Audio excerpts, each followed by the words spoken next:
इतर मागासवर्गीयमध्ये आता धनगर समाजासाठी आपण 1 लाख काहीतरी 1 लाख लोकांना घर देणार होतोय. आता 1 लाख लोकांना घर देताना 1,36,000चं घर देतोय आपण.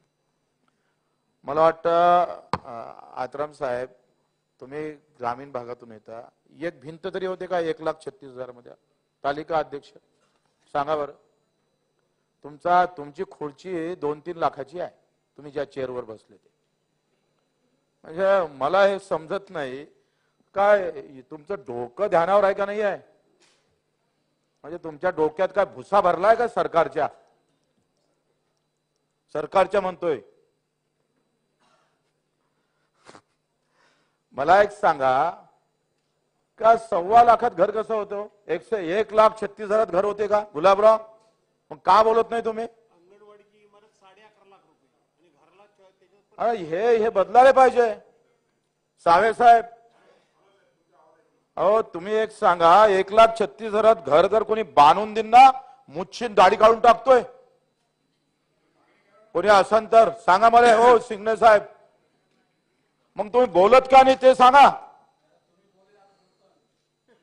3 लाख दिले पाहिजे. शहरातल्या लोकांना 2.5 लाखाचं घर देतोय आणि गावातल्या लोकांना 1.25 लाखाचं मत नाही पाहिजे का तुम्हाला? आमच्या शेतकरी शेतमजुराचे मत नाही पाहिजे? म्हणजे तुम्ही शहरात बांधलं तर 2.5 लाखाचं घर कित्येकदा बोलायचं सभागृहामध्ये. अरे भिंती फुटून जाईल पण तुमच्या डोक्यात कधी येईन हो? भिंती फुटायला लागली, क्रॅक झाली. ते पहा शिवाजी महाराजच्या खाली क्रॅक होऊन राहिली. बोलता बोलता हे सगळे सभासद बोलून बोलून शहर वाले को 2.5 लाख और गांव वाले को 1.25 लाख. वाह बे वाह. ते गुलाबराव तुमचा पाणी पुरवठा विभाग आहे तसंच आहे. टेंब लावायला पाहिजे टेंब. शहर वाल्याला तुम्ही 75 लिटर पाणी देताय आणि गाव वाल्याला 50 लिटर नाही देत. 55 5च जास्त ना. मग शहर वाल्याले अवर्ग महानगरपालिकेले 125 लिटर देत आहे. मग 125 लिटर त्याचं पोट मोठं आहे काय मोठं आहे कहून पाणी तेले जास्त देता? आम्हाला उत्तर पाहिजे. आणि स्लम वाल्याले 45. हे काय जातीवादी आहो तुम्ही? एवढा जातीवाद तर 200-150 वर्ष अगोदर नव्हतंय. म्हणजे तुम्ही ग्रामीण वाल्याला फालतू समजताय. मी तुमच्या गावात आलोय गुलाबराव, मी तुमच्या गावात येऊन सभा घेईन कि गुलाबराव होने के बावजूद भी गांव वाले को 50-55 लीटर पानी क्यों मिलता है और शहर वाले को 125 लीटर पानी क्यों मिलता है? हम आपके गांव में आएंगे, वहां आकर चिल्लाएंगे फिर. बिल्कुल धन्यवाद अध्यक्ष महोदय. हा जो विषमतेचं बीज आपण पेरतोय ते तोडलं पाहिजे. हा गंभीरतेने घेतलं पाहिजे. हे विषमतेचं बीज तोडणार नाही तुम्ही अध्यक्ष महोदय. म्हणजे आम्ही काम करायचं कष्ट करायचं. तो कलेक्टर 3 लाख रुपये महिना घेतोय.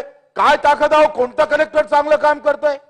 1-2 कलेक्टर सोडले तर फक्त खुर्चीवर बसून पगार घेतोय, कलेक्शन करतोय. बिल्कुल करेक्ट नवल जी, तुम हमारे साथ में.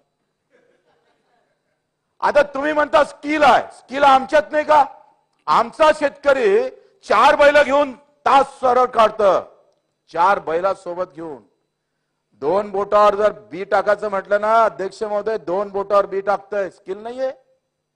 ते वडर समाजाचे लोक दगड फोडतंय. त्याला सांगायचंय 4 इंच काढ, 2 इंच काढ, 40 काढ, 80 काढ. काढत नाही वडर समाजाचा पोरगा.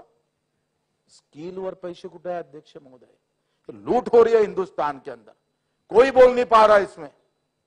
यावर लक्ष द्यावं लागेल, याचं चिंतन मंथन करावं लागेल. काही लोकांच्या घरात भरपूर पैसा चालला, काही लोकांच्या घरात काही पैसा जात नाही. आणि म्हणून ते विचार आपल्याला धनगर समाजाचे बांधव आम्ही पाहतोय अध्यक्ष महोदय. तुम्ही जमीन घ्यायसाठी पैसे दिले, किती खर्च केले सावे साहेब? 1 खडकू खर्च केला नाही. त्यांच्या मेंढी पालनासाठी तुम्ही दरवर्षी मी त्या बजेटमध्ये पैसे पाहतोय. त्या बजेट मधला 1 खडकू खर्च करत नाही तुम्ही. म्हणजे तुम्ही फक्त धनगर समाज हे पहा 1 लाख कोटी दिले तुम्हाला. खर्च किती केले हो धनगर बांधवांसाठी? जमीन घ्याले, 1 जमीन घेतली नाही धनगर बांधवांसाठी. तो बिचारा भटकता राहतं इकडे तिकडे. ते फॉरेस्ट वाले पकडते, त्याला चाराला जमीन नाही आहे. कोण लक्ष देणार आहे? तुम्ही त्याचं नेतृत्व करताय. तुम्ही नेतृत्व काळ उभे राहिलो पाहिजे. देवेंद्र फडणवीस साहेबांचा खास करून आभार मानतोय. ओबीसीचे एवढे मंत्री झाले, एकही घरकुल योजना ओबीसी साठी आणली नाही. आजकाल काय लोक शिव्या देताना पहिले मुसलमानाला जास्त शिव्या देत आहे, नंतर आलं का बामणांना देत आहे, उठला सुटला का मराठ्यावर देत आहे. आता ते देवेंद्र फडणवीसचं नाव बदनामच केलंय आपण. पण त्यांनी योजना दिली ना. आम्ही पाठपुरावा केला, सांगितलं आणि त्यांनी ती योजना केली. अध्यक्ष महोदय, जे चांगलं आहे आम्ही चांगलंच बोलतोय. आणि मी कोण असं का बरं घाबरायचं? आम्ही का तिकीट मागायला या लागते का सावे साहेब तुमच्या पक्षाकडे? काही गरज नाही आम्हाला. आमची परमानंट तिकीट आहे गुलाबराव, आणि त्याच्यामुळे आम्ही हे बोलायचं धाडस करतोय.